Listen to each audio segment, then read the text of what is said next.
Məktəbli övladlarımla birlikdə Zoologiya muzeyinə getdik və bu doğrudan da unudulmaz təcrübə idi.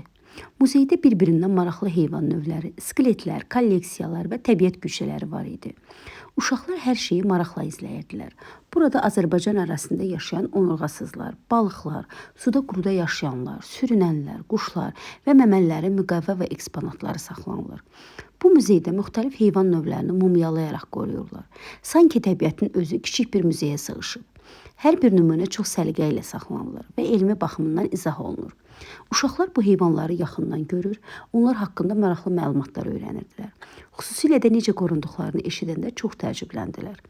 Onlar böyük heyvanlara, zürafə, şir, pələng, maral və filə heyran qaldılar. Onların qarşısında dayanıb bu canlıları yaxından görmək uşaqlar üçün həm maraqlı, həm də unudulmaz təcrübə idi. Onların gözlərindəki heyrət və sevinci görmək mənim üçün ən gözəli idi. Zoologiya muzeyi təkcə elmi müəssisə deyil, həm də uşaqlara təbiəti sevdirməyin, onları müşahidə və öyrənməyə təşviq etməyin ən gözəl yollarından biridir. Bura giriş uşaqlar üçün 1 manat, böyüklər üçün isə 2 manatdır. Yeganə mənfi cəhət heyvanların qorunması üçün istifadə olunan dərmanın iyidir. Biraz kəskin qoxu hiss olunur, amma bu oradakı heyvanların uzun müddət saxlanması üçün vacibdir. Ümumilikdə Zoologiya muzeyi elm, təbiət və maraqlı müşahidələrlə dolu bir yerdir. Biz çox bəyəndik və uşaqlarla gediləcək dəyərli məkanlardan biridir.